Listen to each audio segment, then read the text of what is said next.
Coogs House. All right, so if you hadn't heard the news yet, new offensive line coach officially going to be coming in. Brandon Jones is on the way out. Let's break down what happened, what's going on, what could come next right now. You are Locked On Cougs, your daily podcast on the Houston Cougars, part of the Locked On Podcast Network, your team every day.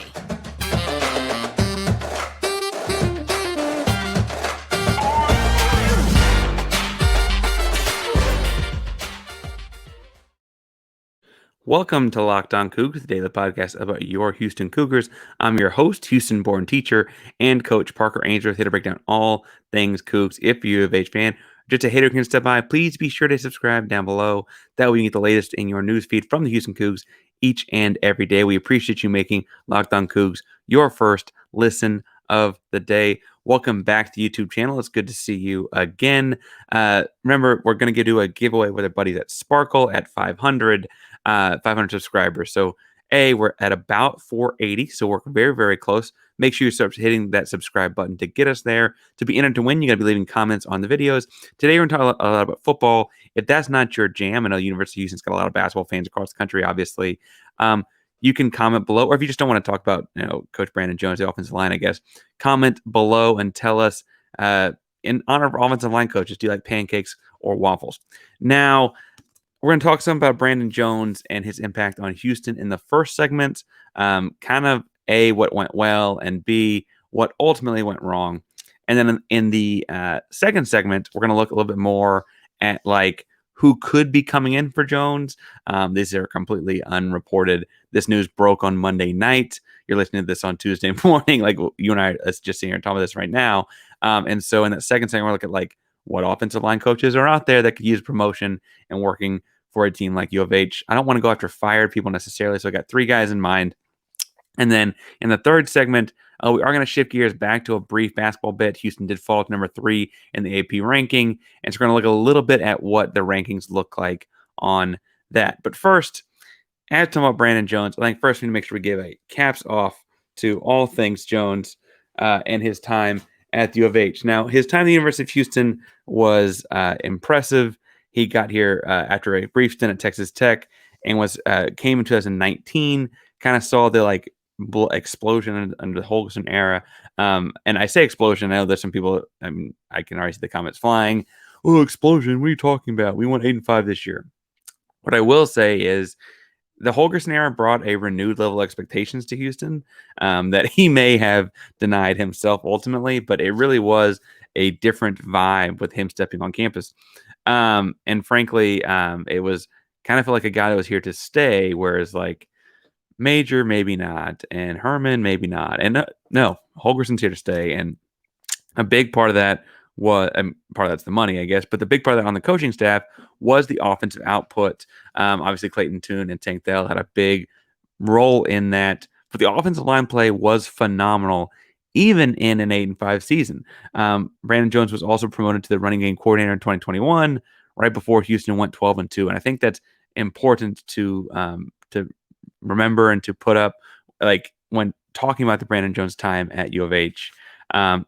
It's surprising to see him fired on a Monday night, or the leaking of him being fired on Monday night. I guess nothing official is out. The leak went to 24/7 Sports, and it's kind of hit the Twitter waves and been confirmed by Duarte and stuff like that. But it's surprising because his on-the-field product had kind of been on the up and up. He came in 2019 from Texas Tech. Since 2019, he's had 6 different all-conference offensive linemen under his tutelage, including Patrick Paul, who made it 2 times. And frankly, a big success is keeping Patrick Paul. There were a lot of people that were assuming after 2 times as an all-conference guy in the American Conference, he might be looking to either transfer to a bigger program or even look at his pro prospects. And instead, as a Houston at least left, he may end up playing right tackle if they find another tackle in the transfer portal or something like that, either at the last bit of this window or in the next. But he's at least going to be a starter on the offensive line again. He's the best offensive lineman on the team, best offensive lineman Houston's had in a minute. Worth pointing out that Jones does know what he's doing. He also coached 3 offensive linemen in his 2 years at Texas Tech that would eventually go pro. They didn't go pro directly necessarily after him because he was there so short. But I think that's more evidence to show that he kind of knows what he's doing when it comes to coaching the big fellas up front, and it's a very important position. It's kind of classic thing where all five of them are important on their own right, but then they also have to be like in sync, like a fist. Right? If you're listening on the audio version, making a fist, no single finger is very strong, but as a fist, you get hit in the face. Obviously, it's a little bit stronger. I have to say that I also think Holgorsen does not run. We'll say the easiest offense to coach in. It's kind of sporadic. It's a lot of RPO. It's a lot of chaos, and frankly, a lot of stress on the way to get after it is to get after the passer. And Houston did a great job of keeping Clayton Tune clean the last 2 seasons. That's a big, big reason they had the success that they had offensively. And frankly, even in the rough spots of the 2022 season, you could kind of guarantee that Clayton Tune wasn't going to be under a whole lot of pressure. That's again, I think, a credit to Brandon Jones and the work they did up front. Where this ultimately fell apart for Jones, I think, has to be on the recruiting side of things. His highest 2 recruited offensive linemen as far as stars and rankings and prospect grades and stuff like that goes, ended up transferring. Derek Bowman is now at South Florida, and Carson Walker is at Abilene Christian. And as Houston looks to move it into the Big 12, that's not just guys transferring out, that's guys transferring down a division in a lot of ways, right? Going from they just stayed on Houston to be on a Power 5 team, transferring down to we'll say a Group of 5 team. That's not to say that Bowman and Walker can't be successful. And there have been Division III offensive linemen that go to the NFL. But it is to say that that is an interesting way to look at his eye for talent. And I think that's got to be the only thing that's a hole in his resume is he's turned offensive linemen into great offensive linemen. He hasn't brought them to campus in quite the same way. The guys he worked with at Texas Tech were guys that were there when he got there as freshmen or redshirt freshmen, and then he eventually turned them into pros. The guys that he's turned into all-conference guys at University of Houston have by and large been guys that were either here or in the pipeline to come when he got here in 2019. And I think that has got to be where this thing fell apart, because I can't see a visible hole in offensive line play under him. The promotion to run game coordinator in 2021, I think whatever you think about the run game, I don't think they run the ball enough. That's not necessarily that they had bad run plays. But that all said, I think that's, again, not necessarily a ding on him. He doesn't get to call the plays necessarily. Just when they need a run, they ask him which one to do. So I don't know. He was clearly, as of the right before the season in August, he was the highest paid assistant on staff. He's the top 20 offensive line coaches paid in the country. And I think that's a big, big pair of shoes to fill. No pun intended on the offensive line thing. I think that's a very, very important position, especially in Dana Holgorsen's offense, where so much gets put on the quarterback's shoulders. You got to make sure that those shoulders are clean, and that comes down to the big fellas in front of him. Now, I say all to say that I hope that Brandon Jones does land on his feet somewhere where he can continue to be successful. And it's a shame that the recruiting thing didn't work out, and may have been the final, nail in the coffin, so to speak, here in Houston. I will say that there was a lot of reporting on recruits he just kind of missed out on in this last recruiting cycle at U of H. And while he is returning 5 offensive line starters, which makes an enticing job for the next guy, he also lost a lot of his underclassmen guys that weren't really seeing the field to the transfer portal. And I think that speaks too from guys not quite buying in to this idea that they were going to get developed without playing on the field. Again, no issues with his on the field product, but those are kinds of things that in running a Big 12 program and kind of turning this into a machine, you kind of have to have. And it'll be interesting to see who Houston brings in to replace him. In the second segment, I want to get into that. But before we get into the second segment, I want to talk to you a little bit about our newest friends here at Locked On Sports, our friends at FanDuel.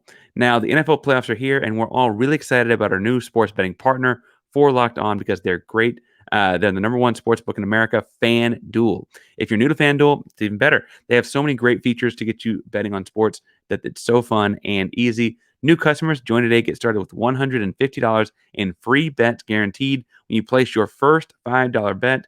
Just sign up at fanduel.com/locked on. FanDuel has all your favorite bets, from moneyline to point spreads to player props and everything in between. Plus, you can even combine your bets for a bigger payout with the same game parlay. I have to say, I was looking at this because this is our new sponsor, and I was like, oh man, let me check this out. And it's super fun and super easy to get involved in. I will say that I didn't quite get to Wednesday night's basketball games yet. On Tuesday night, the one that drew my attention is that Kansas State TCU matchup. Kansas State had a heck of a week. Sorry, it's Kansas State and Iowa State. I misspoke, just all the purple. Kansas State, Iowa State. Kansas State had a heck of a week, but they're favoring Iowa State by 4.5 points at home. I'm thinking I'm taking the number 5 overall Kansas State Wildcats to at least keep it closer than that. They played Kansas tooth and nail. Obviously, a little bit of a rivalry game, but I also hold Kansas in higher esteem than Iowa State. So I'm thinking about doing that there. I will say the over-under set at 134.5. And if Kansas State's going to win this, they'll probably keep it under that. And frankly, from what I have watched of Iowa State, which admittedly is not as much as a handful of teams or a handful of other people and analysts out there, I'd also imagine they keep it under. So I would hit, I'd hit Kansas State to plus 4.5 and under the 134.5 there. The more important bet, I think, for University of Houston Cougar basketball fans, though, will be for March Madness. They have Houston at plus 600 to win the whole thing. And they have Houston at plus 110 to make the Final Four. I'm not telling you how to place your bets. I totally get the emotional hedge if you want to bet against the idea of Houston making it to the Final Four to kind of like make sure you're happy both ways. But if you're going to bet for them to get to the Final Four, you might as well hit the plus 600 if they win the whole thing, because the Final Four is in their backyard. So if you have any inkling to bet on that, make sure you also go bet on them to win it at plus 600. That's my advice. I'm telling you to go do it at FanDuel. Don't miss out. Place your $5 bet to get $150 in free bets, win or lose at FanDuel.com/locked on. Make every moment more with FanDuel, the official sportsbook partner of the NFL. All right, so in looking at possible replacements for Brandon Jones, I was looking at a handful of guys, and I want to talk through my criteria for this first. But guys that are at kind of, we'll say, smaller programs that have like the capability of coaching in a bigger program and understand that like Houston could be a big step up. So when I'm looking at guys, I'm not looking at like, can we go steal the offensive line and offensive coordinator from Baylor? Like, they're already in the Big 12. Honestly, Houston probably needs a few years of that TV contract money to pay that guy, right? That's not quite where my head's at on this hire. That said, if that's where Houston goes, I'm not opposed to it, right? I'm not saying to go get, Football Scoop's assistant coach of the year was the Michigan offensive line coach, the current one. And honestly, that'd be great. I don't think Houston's rolling out $900,000 for that. Again, Brandon Jones is the highest paid assistant coach on staff, and he's making $500,000, right? So I think the Big 12 TV money will get Houston there, but that's not where I'm going to like place my bets, which I would do at FanDuel. That's not going to be where I place my bets on this one. I'm thinking probably more likely looking at a couple guys from smaller schools that want to get into a Power 5 conference, and Houston is kind of their way in. The same way that you're seeing transfers, like Donovan Smith is using Houston to stay in the Power 5, or things like that, right? With that said, I try to also focus on guys that have success at other levels of football too. For instance, my first coach I'm looking at is he's a run game coordinator or offensive coordinator and offensive line coach. I'm sorry, he's a true offensive coordinator, offensive line coach at Southern Miss. His name is Sam Gregg. He also coached at Liberty as the offensive line coach for the last 3 years before this past season, so 2019, 20, and 21. Liberty had a crazy amount of offensive success in his run there, was top 50 nationally in offense all 3 seasons, and finished the 2020 campaign ranked top 15. That's 3 winning seasons for Liberty, and Liberty is not known for their winning seasons in football at all. And then he ends up as the OC at Southern Miss. Now, Southern Miss is not a program to sneeze at. I don't mean that at all. And being an OC is a great thing. But I have to imagine he's eager to get his show into a Big 12 Power 5 type of system and Power 5 type of donors and recruiting and all that kind of good fun. And I think Houston would be a great place for him to do it. He already runs a lot of moving pocket and screen game kind of stuff as an offensive coordinator this year at Southern Miss. So it kind of feels like it's in his bag. And frankly, that is not exactly what Dana does, but it does mesh up fairly well, I feel like. And I feel like that's an interesting thing to do there. As far as individual coaching success, he had 4 offensive linemen in his 3 years at Liberty that were, quote, all independent, like all independent Americans. Now, I think that's interesting because I didn't know that they did all the independents and like did an all independent team, but that means his guys are competing with the guys in BYU, Notre Dame, and all the independents across the country for those spots. And that's pretty impressive when you factor in how much smaller things like the recruiting budget is at Liberty for him to go get guys and turn them into that. So Sam Gregg would be at near the top of my list as far as guys. I'm just like looking across the country that I think are realistic, but would be worth getting. Another guy I'm looking at is Ed Warner, Wariner, Warinner, not Warner. There's 2 very different people. He was the offensive line and run game coordinator at FAU. Say what you will about FAU, but at FAU, they ran a fairly explosive offense this year. And I was impressed in watching their system because they were home run hitting big play type guys. And as an offensive line coach, that means you've got to give up, you got to give your guy time to get the ball downfield. And they consistently did that. Now, he had a long resume before he got to FAU. And what I'm encouraged by as a U of H guy, because we're looking at getting into the Big 12 and the Power 5 conference, is he'd been at Michigan, Minnesota, Ohio State, Notre Dame, Kansas, Illinois, Michigan State. He'd been in a bunch of different places over the course of 33 years in college football.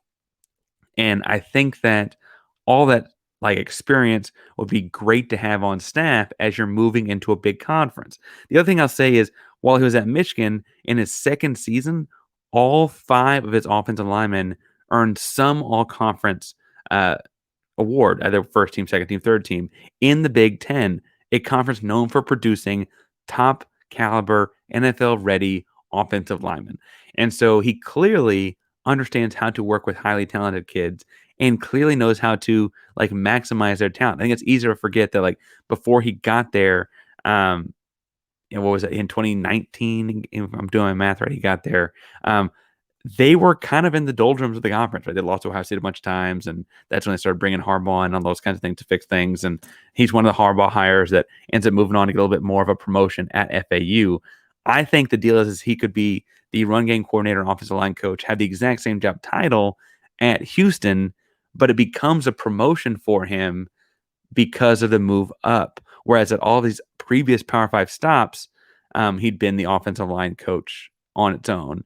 I guess at Minnesota, he had a brief stint there as the offensive line coach and run game coordinator, but they had him all one season, right? Like it wasn't clearly something to work out in Minnesota. I will say that a lot of the staff turned over after the 2017 season, and so that may have been bigger picture than him. As far as schematics go, he runs a lot of. He's been a part of offense that run a lot of RPO and moving pocket kind of stuff. I think that that's the kind of stuff that I've seen Houston be successful with under Dana as well. I say I think because I want to see more of the RPO stuff for sure. I know Dana's, got his tendencies, and we have a whole long offseason breakdown what spring game looks like and stuff like that. But I do think that I would look at Ed Warner as a real candidate for this job because it'd be a way for him to kind of backdoor back into the Power 5. And he's only spent a handful of years in his 33 years of assistant coaching across the league, across college football, not in the Power 5. On the other end of the spectrum, if Ed Warner is kind of the old vet, I'm also looking at Daryl Agpalsa. He's a little bit younger guy. He has been at Northern Illinois University since 2019. He was at University of Buffalo before that. He is the run game specialist and offensive line coach there. He also is an assistant head coach if you value those kinds of things. They've won back-to-back MAC championships. He's had 3 starters in his first season as the offensive line coach and run game specialist. He had 3 offensive linemen earn All-MAC. He's a really, really talented coach if you look at the things those guys do on the field, because when he got there, Northern Illinois was also kind of in his rebuilding spot, and he's got them at the top of the conference as far as offense goes. He did kind of the same thing if you look at his time spent at Buffalo working with the Bulls. And also, here's the thing I like about him: he brings a lot of background from the Hawaiian and Pacific Islands, and I think if you look at the rosters where he's been, he has clear recruiting ties there. It's kind of an untapped market for the U of H in recruiting. And B, they typically is where you find a lot of linemen. And if we have guys that can recruit Houston in the Houston area and keep Houston guys, let's go and get some big linemen too, right? Now he also, and this is probably where plugs at my heartstrings, was the offensive line coach at powerhouse Wisconsin Whitewater, the D3 level, for a number of years. And that was kind of where he got his coaching start. And if you are not familiar with tiny school Division III college football, Wisconsin Whitewater was putting out pros every couple of years at a division that does not have athletic scholarships. Like, it is that kind of a program. And while recruiting is obviously a big, big deal at that level, finding the diamond in the rough, that is, it's also worth noting that that takes a high level of coaching to turn those kinds of talents into pro level talents. Again, former Division III, that kind of talent, right? Like that's what we're talking about here. And so I will say that plucks at a couple of heartstrings in mind, like, oh, this is a guy that, again, Houston would be a step up with the exact same job because of the step up in conference. And so that's kind of what I'm thinking there. Those are the 3 guys I want to see, or I would like to see come interview. I think that have good resumes and impressive resumes that would realistically consider Houston.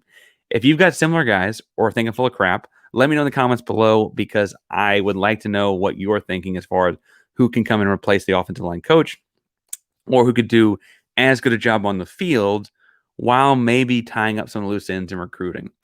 In our third segment, we are going to look at college basketball a little bit. And I feel like I've got to preface this by saying this is really because I was pleasantly surprised with the AP poll on Monday. So let's dive into that in the third segment. All right. Like I said, I was pleasantly surprised in the poll results. And the AP poll came out. Houston just dropped 2 spots from number 1 overall, number 3 overall. I think what happened there in the AP poll is voters understood that it's college basketball. Weird stuff happens. Kansas lost twice. Kansas State's in the top 5. Like, weird things are happening in college basketball. It's also just January. I also think it's worth pointing out that, like, if you look at the game itself, and it was on ESPN, so I guess it was fairly accessible for people to watch, Houston really just shot the ball poorly. The more and more you replay that game, they got one-on-one actions and shots out of it that, while I'm still fairly critical of, like, if they're not falling, we need to find better actions than just one-on-one actions. They're shots you've seen Houston make plenty of times. And while Houston did not receive any number 1 overall votes in this AP poll, I think that's fairly understandable because they are a 2-loss team in a non-Power 5 conference, and Purdue is a 1-loss team in a Power 5 conference. Alabama is a 2-loss team in a Power 5 conference, and beat Houston directly, right? We got to remember that game did happen. As weird as I feel like Houston does win a 7-game series, that's not for this conversation either. Right behind them was Tennessee and Kansas State and Arizona. I was worried, and if you remember our conversation yesterday, I was worried that each of them would actually leapfrog Houston and kind of bump Houston back to more like that 6, 7, 8 spot. That's not what happened. And I think part of that is, like I mentioned, that people could watch the game and see the shots. And the other part, I think, is that analytically, Houston is still the best team in the country, both in the net rankings and in KenPom and other things that take in all kinds of offensive efficiency, defensive efficiency. It tries to compare you against your league average. So, like, the fact that Houston is keeping teams at 20% lower than their season average is almost more impressive for KenPom and net rankings than that they're keeping teams to 50 points a game, right?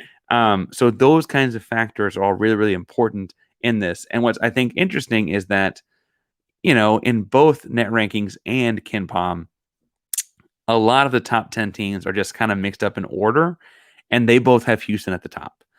So then you go to the AP poll, and Houston is not far off of the top. And so what's going to happen here very quickly is you'll see something like Purdue drop one in a couple weeks because I don't think the Big Ten's that good, and we'll talk about that in a different episode, I'm sure. Or Alabama will drop one to Tennessee, and Tennessee will kind of leapfrog Houston or something like. But Houston will kind of still continue to float as long as they keep winning in this top 2-3 area at least. Might not be number one for a minute, but the goal is to be number one in April, not necessarily be number one between now and then. Like I said, Coach Sampson always said it's a rental. It kind of feels like that right now. All of that is to say that these games in the American are super important because even in Power 5 conferences, like TCU is the highest ranked 4-loss team at 11. Houston can't get a third and fourth loss and fall that far back. Now, a third loss would not be a nail in the coffin, but a fourth loss, especially before conference tournament play, would be really, really tough to swallow. Now, Houston plays Central Florida on Wednesday night in basketball, and Central Florida still has Taylor Hendricks, but is not the same Central Florida as they saw on New Year's Eve. So we're going to break that game down in tomorrow's episode. Give a little preview of it, and then hopefully break down a win in Thursday's episode. And then Friday, we've got a number of different things I want to do. So it might end up being 2 episodes. We will see. But one thing we got to do Friday is preview the second Cincinnati matchup. That's 2 really difficult games for Houston this week in basketball.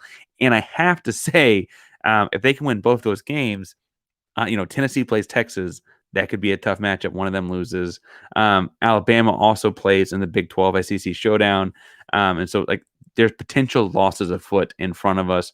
And Houston could very well be back in the top 3 next week after an impressive win or 2 this week. Hopefully get both. I think there's a real shot to get both. And frankly, if they convincingly got both, I think you'd almost talk yourself into that Temple game being kind of a trap game. We're going to break that down all week long here at Locked On Cougs. Make sure you tune in each day for the latest in the Houston Cougars. Happy to talk to you about the Houston Cougars all day, every day at Painsworth 512. It's PAINSWORTH 512 on Twitter, Instagram, Be Real, TikTok, all your social media handles. Find me at Painsworth 512. I'll talk Cougar football, Cougar basketball. Houston Rockets won on Monday night, so shout out to that. That Houston Astros, Houston Texans, I guess we can talk some about them. They're kind of depressing. Whatever you want to talk to Houston sports, I got a wall of sneakers behind me too. I like Michael Jordan, that kind of stuff. If you want to talk about all kinds of things basketball related, I'm there for that. So find me at Painsworth 512. Thanks so much for making the Locked On Cougs your first listen of the day. If you're looking for a second listen of the day, let me recommend Locked On Rockets because they won on Monday night, and I think when you hear Jackson in a good mood, he's in a really, really rough season. Locked On Rockets. Let's go listen to him get a little bit happy about the fact they won in a game on Monday night. Thank you all so much for tuning in. Locked On Cougs, a proud member of the Locked On Podcast Network. That's your team every day. Go Cougs.